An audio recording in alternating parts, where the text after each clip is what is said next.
Hello, I'm Jashikins, and welcome to another episode of Jash Reads. Today we will be continuing to read Animorphs, number 12, The Reaction by K.A. Applegate.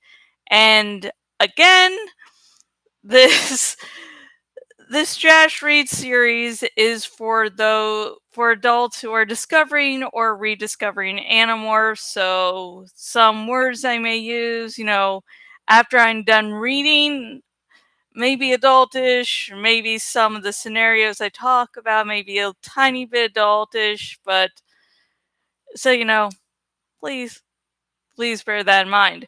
And before I start reading, there's been something that's bugging me. So a site I go on called Flight Rising has retconned uh, what they were doing with the Beast clans, because they're like, oh hey, the we didn't realize that this actually has some similarities to colonialism. And it's like, really? Because basically what it was before the retcon was the beast clans were living peacefully, and then the deities, in order to secure territory, created dragons. And the dragons just went tearing up the old countryside, not caring at all about the natives, aka the beast clans. So the dragons just don't really care, and the beast clans are just trying to continue on living and surviving. So it's like you you really didn't see any similarity to colonialism there. It's not exactly hidden. So what I think most likely happened is they were like, oh, they were experiencing a little bit of backlash, and so they're like, oh yeah, we totally didn't mean that. Oh my god. Oh, look at us white people. We're so stupid. We didn't realize. And this may seem cruel, but I think that's the better, kinder option. And I have a whole long actual opinion of it that's more extensive, but due to vertigo and working on other projects, I don't know if I'll get that blog post done or not. So but anyways, this video does not have a sponsor, but if you're interested in becoming a sponsor, wait until the end of the video and I'll tell you how you can do that.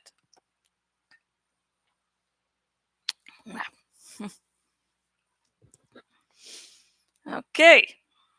Chapter 5 of Animorphs, number 12, The Reaction by K.A. Applegate. Let me get everything straight on here. Doop, doop, doop.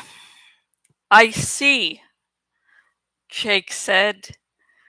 So basically, you're saying it was no big deal. You jump into an alligator pit, you crocodile, not alligator. Cassie corrected him.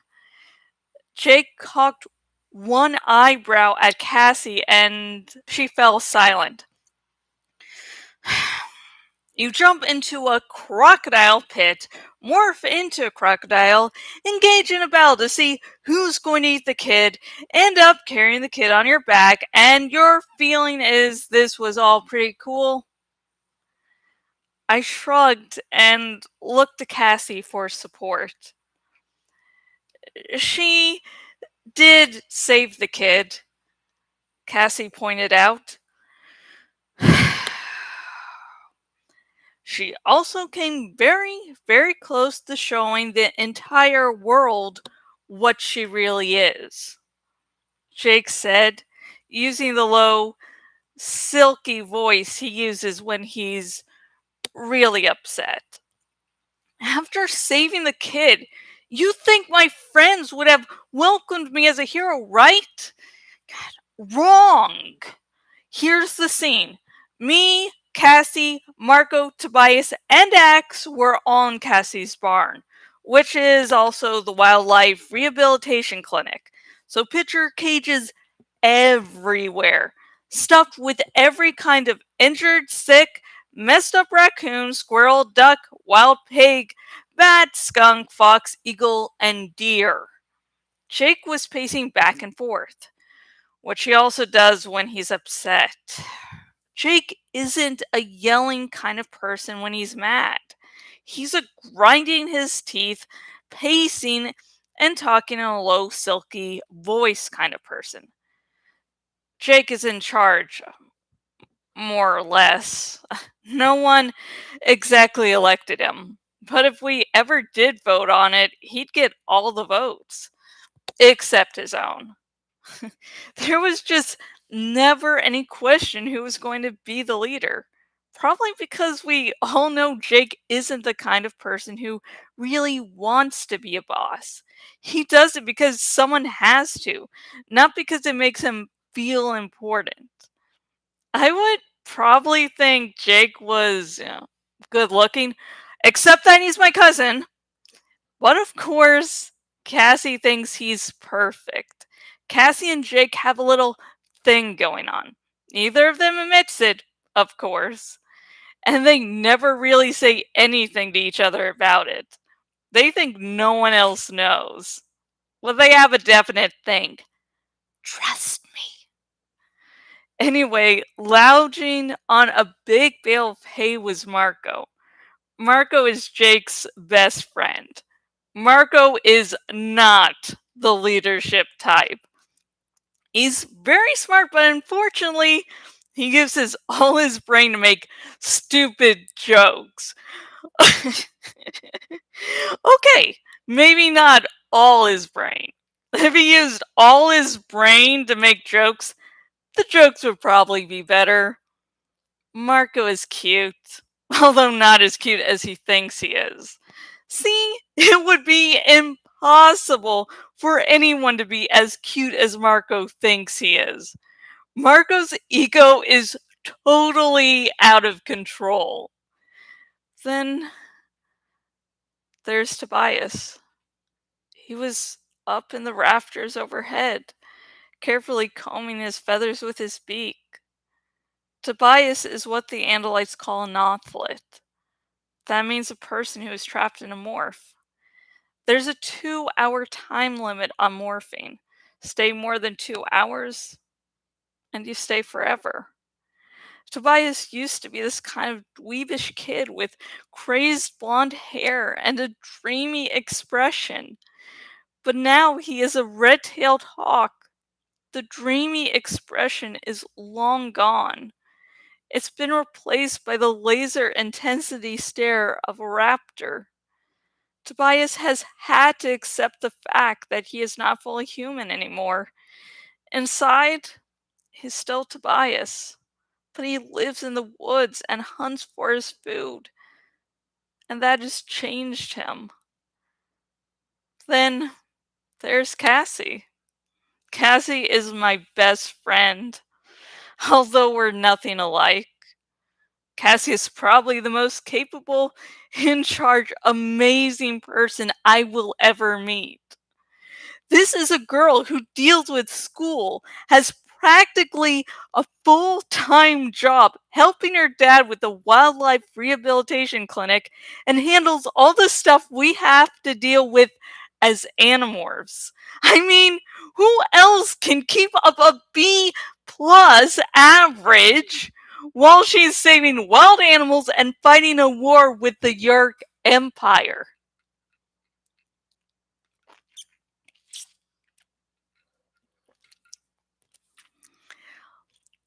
Last, and definitely weirdest, is Axe. His full name is Eximili Escaroth Ithil, which is why we just call him Axe. He doesn't usually come to meetings because he has to travel in human morph. He doesn't like going into human morph because he thinks walking around on just 2 legs is dangerous. Since we were safe inside the barn, Axe was back in his own body now.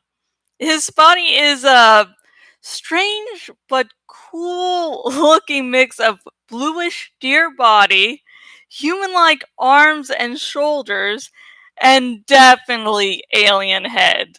He has no mouth. He has two big semi-normal eyes on his face where eyes should be, and two extra eyes stuck on short stalks on top of his head. And he has a tail, like a scorpion's tail. Very fast, very dangerous. Normally, when we're in the barn, Cassie would be busily cleaning cages or giving medications to skanky lizards or whatever. But I guess she felt like she had to help me defend myself. So she was standing there, looking guilty, even though she hadn't done anything wrong. What was I supposed to do? I asked Jake. Let the little boy get chomped? Yes! Marco said, speaking up. Yes! See, we're fighting to save the whole world, not one kid. And you endangered all that by trying to be the offspring of Xena, Warrior Princess, and Superman. Xena and Superman have a child? I didn't even know they were dating, Tobias said in open thought speak. I smiled up at him. He couldn't smile back, of course. Then, in a whisper that only I could hear, Tobias added, Rachel, ask Jake what he would have done. That'll get him off your back. I carefully avoided nodding or giving any sign that Tobias had whispered to me. Jake, if you think what I did was so wrong, what would you have done? Jake stopped pacing. The point is, secrecy is absolutely important, he said. Jake, I repeated, what would you have done in my place? And that's the end of chapter 5. I want to say that since this series is told in first person from multiple points of view, sometimes when they're addressing things like cuteness, it's like it just comes out wrong. I can see what they were going for, but it's like, yeah, I would think it was like totally hot. Oh my god. But he's my cousin, so it's wrong.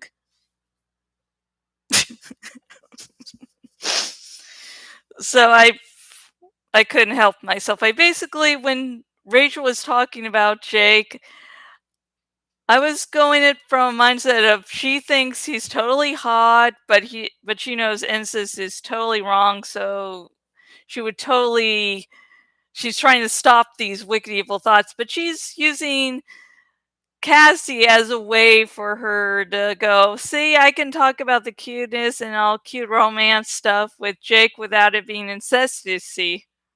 If that's even a word. Because it was just like, but except he's my cousin. I was like, odd word choice. And I actually sort of do ship Rachel and Marco. My big ship is Rachel Tobias, but I also ship Rachel and Marco, and I also ship Rachel, Marco, and Tobias.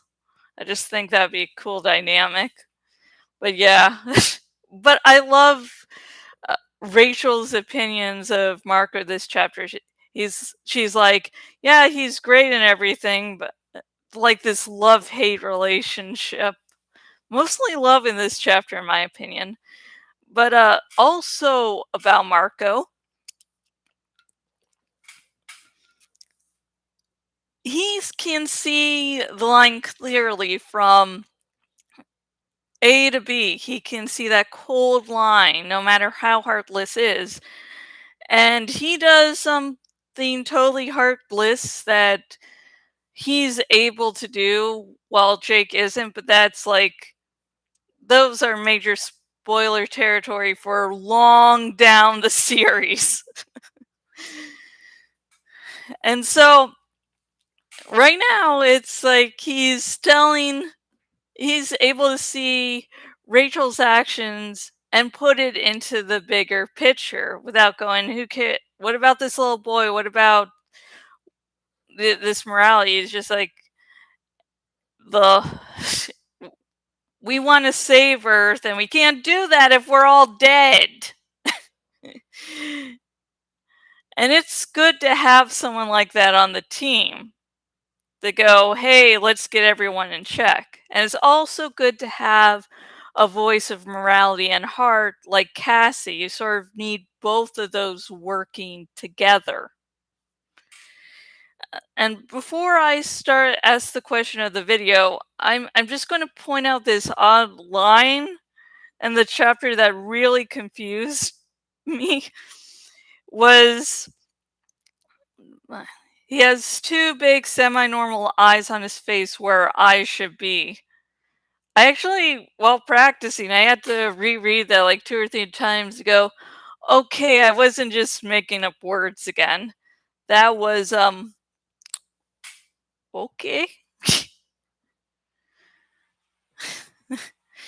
I'm like, there's eyes where eyes should be. I guess it's probably because semi-normal eyes instead of eyes, but it just seemed really odd for me. And my question for you, lovely viewers, for this video is, do you agree with Marco's opinion of, hey, we're trying to save the world, not one kid? You know, do you agree with that sentiment, or do you think that, say, if you don't save one, if you start to be so heartless that you don't care about saving one kid, that you start to lose the whole reason for fighting in the first place? Please comment down below, and also comment below with any other opinion you had on this chapter. Remember, no spoilers or major spoilers, because I am hoping against hope that people discover or rediscover Animorphs from these videos. So that means there's probably a bunch of people experiencing Animorphs for the first time, and and you shouldn't ruin that first experience for them of not knowing where the story is actually going to go, the dark turns it's going to take. Because trust me, it's gotten dark before, but holy shit, do you have a yeah, it gets a lot worse. And if you don't already own your very own copy of Animorphs number 12, The Reaction by K. Applegate, and this video has made you want to read on your own, if you're watching on YouTube, Patreon, or my blog, link down there in the description where you can, where you can buy your very own copy of the book. Now, it's an Amazon Associates link, so I also get a little money from it. So you're helping to support the creators and me and your favorite YouTuber, me. Also, if you would like to talk Animorphs or anything else, I'm very nerdy. I have a wide range of things I'm interested in. And you want to talk to me outside of YouTube, my Twitter is Jashikins. And if you would like a link, if you're watching on the YouTubes, every link I'm about to mention is down below in the description. Okay, we got that covered. It's Jash, and anyway, my Twitter is Jashikins, but just be aware The no big spoilers about Animorphs is only on this video series, not anywhere else. So if you don't want me to spoil things, you're going to need to start out your tweet with that, so I know what not to talk about.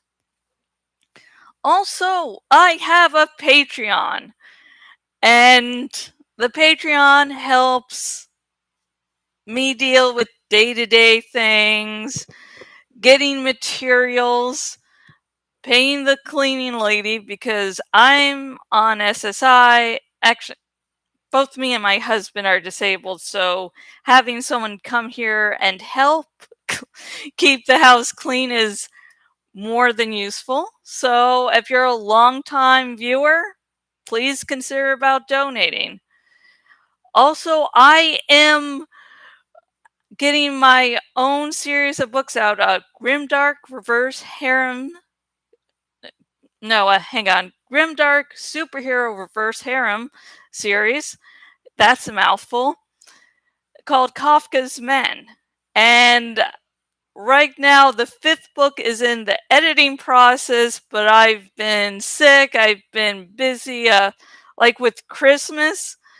From Christmas Eve to like yesterday, I did not really have time for much else but to try and recover. It's been hectic. And I also have a Kindle Vella series going on. It's a Minecraft unofficial series called Lycan. It's basically one young woman's journey to become part of this super secret group. And there's twists and turns.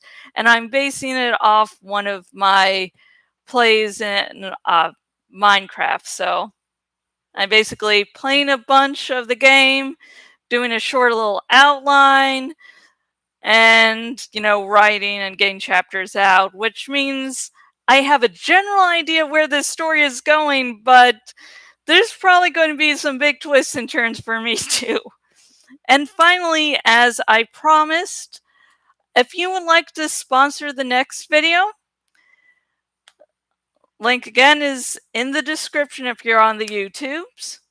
And I have changed my book promotion gig format on Fiverr. Now there's basic, standard, and premium packages. And the standard package, you just have to order from that, and I'll promote your book on the next video.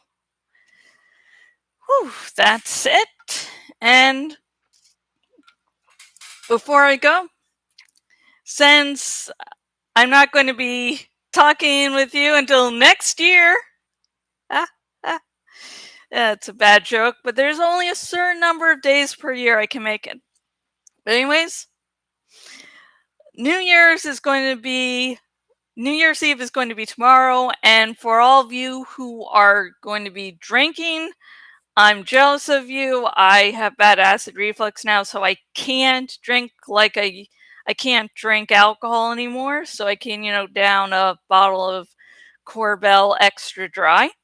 So I just want to say, take care of yourself. If you're going to really drink more than normal, remember food, keep yourself hydrated, and make sure you're in a safe place. And if you need somewhere to lay down, make sure there's somewhere safe to do so. Look out for yourself. Don't do anything too stupid. I say too stupid because, I live in Florida, so, stupid sort of. The word of the day every day. So, until next video, stay safe, have fun, have a happy new year. Bye.